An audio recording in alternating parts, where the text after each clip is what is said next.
이제는 한국으로부터 충분한 무기를 확보하는 것이 반드시 필요합니다. 더 이상 미국만 바라보는 수동적인 태도는 위험할 수 있습니다. 특히 한국의 차세대 전차인 K를 반드시 기다려서라도 구매하자는 목소리가 커지고 있습니다. 단순한 선택이 아닌 전략적 필수품으로 여겨지고 있는 상황입니다.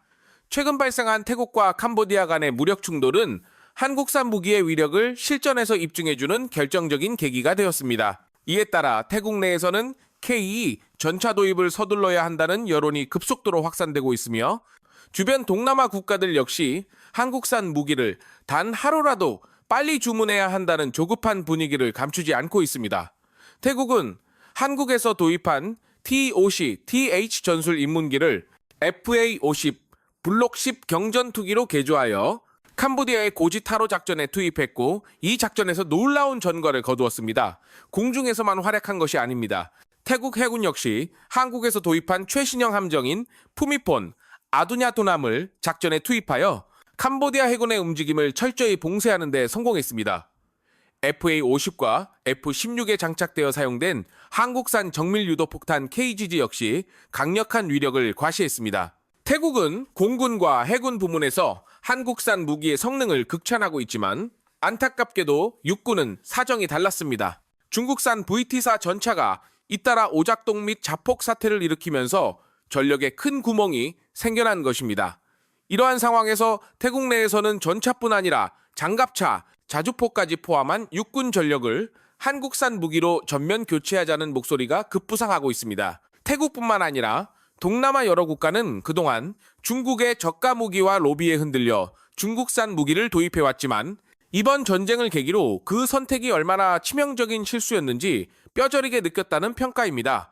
이제 태국이 먼저 움직이자 인근 국가인 말레이시아도 한국산 무기 도입을 본격적으로 고려하고 있습니다. 말레이시아 육군은 현재 폴란드산 PT-91 펜데카르 전차를 주력으로 운용하고 있으며 이 전차를 2030년대 중반까지 유지할 계획입니다. 하지만 그 이유를 대비한 대체 전차로서 한국의 K 블랙팬서와 트리키의 알타이 전차를 유력하게 검토하고 있는 중입니다. 특히 동남아시아 특유의 험난한 밀림 지형과 연약한 지반 특성상 무게가 가볍고 기동성이 뛰어난 전차가 필요하다는 점이 K의 경쟁력을 더욱 부각시키고 있습니다.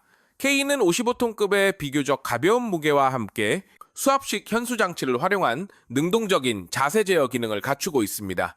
이러한 특성 덕분에 정글, 습지, 연약 지반에서도 안정적이고 유연한 운용이 가능하며 이는 K만의 독보적인 기술력으로 평가받고 있습니다. 이에 따라 K는 동남아시아 환경에 최적화된 서방제 전차로 인정받고 있으며 단순한 서방제 대안이 아닌 최적의 해답으로 주목받고 있습니다.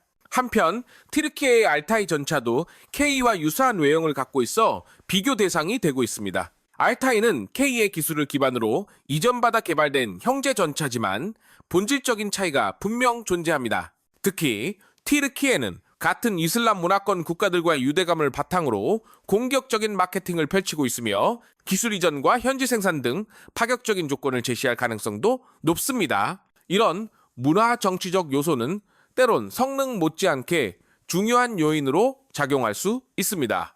튀르키예는 현재 알타이 전차를 카타르에 100대 수출하려는 계획을 비롯해 파키스탄, 아제르바이잔, 사우디아라비아, 오만 등 다양한 국가를 대상으로 적극적인 수출전을 벌이고 있습니다. 정부와 방산업계가 함께 움직이며 본격적인 마케팅에 돌입한 것입니다. 오랜 기간 독일 부품 의존으로 지연되었던 알타이의 양산이 한국산 파워팩 채택과 함께 2025년 신규 공장을 가동하며 올해부터 본격적으로 시작된 것도 이러한 수출 움직임에 박차를 가하고 있습니다. 이러한 가운데 튀르키예, 국내에서는 알타이가 자국산 전차로 자리 잡았다는 자부심이 매우 큽니다. 민영 방송사인 베아즈TV에서는 알타이 양산과 첫 인도를 기념하는 특집 방송까지 편성하며 대대적인 홍보에 나섰습니다. 하지만 여기서 흥미로운 장면이 연출되었습니다. 튀르키예 민영 방송사 베아즈TV에서는 알타이 전차의 첫 인도를 기념하는 특별 방송을 편성하며 마치 국경일처럼 분위기를 띄웠습니다. 화면 뒤로 알타이 전차가 등장하자 군사 전문가 메테 야라르 씨가 등장해 이제 진짜 알타이가 돌아왔다며 흥분된 목소리로 설명을 시작했습니다. 그는 새로 출고된 알타이를 뉴 알타이라 칭하며 이전 알타이와는 비교할 수 없는 대대적인 변화가 있었다고 강조했습니다. 그는 설명을 이어가며 과거 알타이 개발 초기에 가장 큰 걸림돌은 엔진이었다고 밝혔습니다. 특히 독일산 엔진과 부품에 의존하는 체계였기 때문에 훗날 수출 제재를 당할 가능성을 깨달았고, 그래서 알타이 전차에는 수출을 막을 만한 어떠한 제약이나 라이선스 요소도 포함하지 않도록 설계했다고 강조했습니다. 현재 장착된 엔진은 한국산입니다. 이 부분에 대해 메테아라르는 얼버무리듯 지금은 한국산 엔진을 쓰고 있다라고 했지만, 앵커는 정확히 짚으며 그렇다면 지금은 분명히 한국산 엔진이라는 말씀이시죠? 라고 다시 확인하며 시청자들에게 명확히 짚어주었습니다. 흥미로운 점은 한국에서 수입한 엔진의 냉각 시스템이 원래는 독일산이었지만 혹시라도 문제가 될까봐 튀르키예 측이 직접 한국 엔진용 냉각 시스템을 자체 개발하여 한국에 제공했고, 그 냉각 시스템이 다시 장착되어 최종 수입되었다는 설명이었습니다. 철저히 자국 기술로 문제를 차단하고자 했다는 의도였습니다. 이러한 주장에도 불구하고 튀르키예의 네티즌들은 날카롭게 반응했습니다. 한 이용자는 대한민국은 숨겨진 지중해 국가인가요? 차량 번호판 코드도 82번이라면서요? 라며 조롱했고, 또 다른 이는 한국산 엔진을 쓰고서도 100% 국산이라고 주장한다면 우리는 이제 한국인이란 말인가요? 라며 비꼬았습니다. 방송에 출연한 메테아라르가 마치 모든 핵심 기술이 튀르키예산인 것처럼 포장한 데 대해 국민들은 오히려 부끄러움을 느꼈던 것입니다. 실제로 알타이 전차는 K의 기술을 기반으로 만든 모델이며 엔진 역시 현재까지는 한국산을 그대로 쓰고 있습니다. 심지어 튀르키예 전기차 토그도 독일 보쉬의 엔진을 사용하는 등 기술 자립의 주장에 비해 현실은 의존도가 높은 상태입니다. 네티즌 중 한 명은 폴란드도 K를 사용하지만 얀 소비에스키라는 이름을 붙이진 않는다고 지적했고, 또 다른 이는 K는 이미 한국군 수백 대가 실전에서 운용되어 완성도가 높고 알타이는 이제 막 양산을 시작한 전차일 뿐이라고 분명히 했습니다. K와 알타이는 형제 전차일 수는 있어도 기술적 완성도와 실전 경험 면에서는 아직도 큰 격차가 존재하는 것입니다. K 전차는 단지 외형적으로 세련되었다는 점에서 그치는 것이 아닙니다. 실질적인 전투 효율성과 생존성을 고려한 설계가 돋보이는 진정한 차세대 전차입니다. 55톤의 비교적 가벼운 무게 덕분에 기동성이 뛰어나며 자동 장전 장치와 수압식 현수 장치 덕분에 고저차가 심한 지형에서도 자유로운 운용이 가능합니다. 반면 튀르키예의 알타이는 65톤으로 무겁고 자동 장전 시스템이 아닌 수동 장전 방식이라 화력 투사율에서 K에 현격히 밀릴 수밖에 없습니다. 말레이시아와 같은 정글, 습지 지역이 많은 동남아 환경에서 알타이의 중량은 구조물 붕괴나 진흙에 빠지는 등 작전 실패로 직결될 수 있는 위험 요인입니다. 반면 K는 이미 수많은 실전 훈련과 실사에서 입증된 신뢰성을 자랑합니다. 특히 자동 장전 시스템은 분당 10발에 달하는 고속 발사가 가능하며 이 또한 전장의 승패를 가를 수 있는 핵심 기능입니다. 이렇듯 K는 단순히 무기의 하나가 아니라 동남아의 까다로운 환경에 최적화된 맞춤형 전차입니다. 서방의 전차들이 중량과 장비 복잡성으로 인해 전투 유연성이 떨어지는 것과 달리 K는 민첩하면서도 강력한 방어력과 공격력을 모두 갖추고 있어 전장의 판도를 바꾸는 전차로 평가받고 있습니다.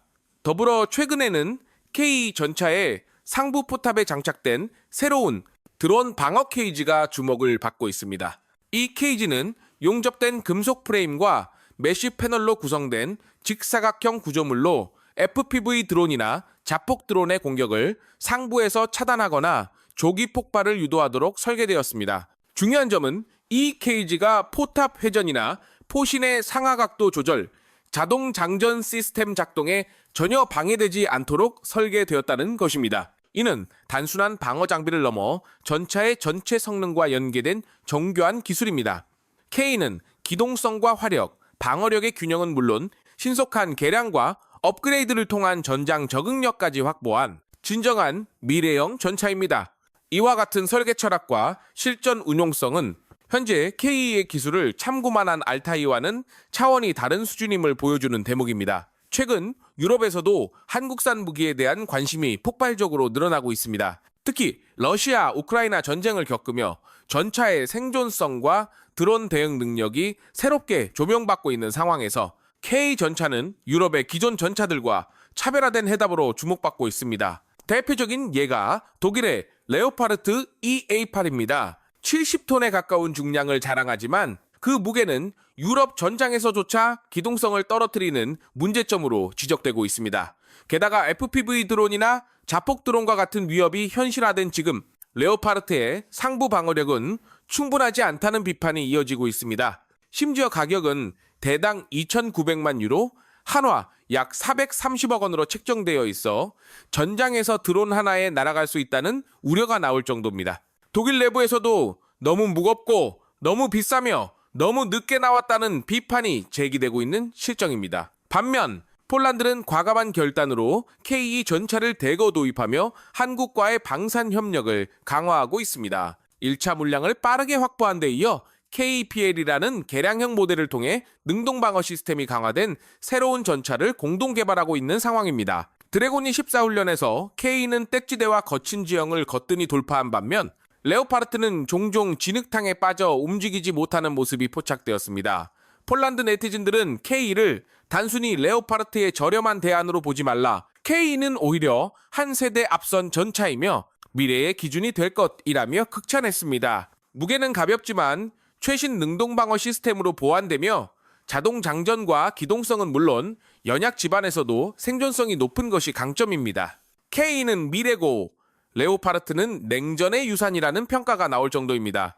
K뿐만이 아닙니다. 폴란드는 천무 다연장 로켓 시스템까지 한국과 대규모 계약을 체결하며 유럽 내에서의 무기 생산 독립성을 강화하고 있습니다. 최근 하나에어로스페이스와 체결된 5조 8천억 원 규모의 3차 계약은 단순 수입이 아닌 현지 생산과 기술 이전까지 포함한 역사적 수준의 방산 협력입니다.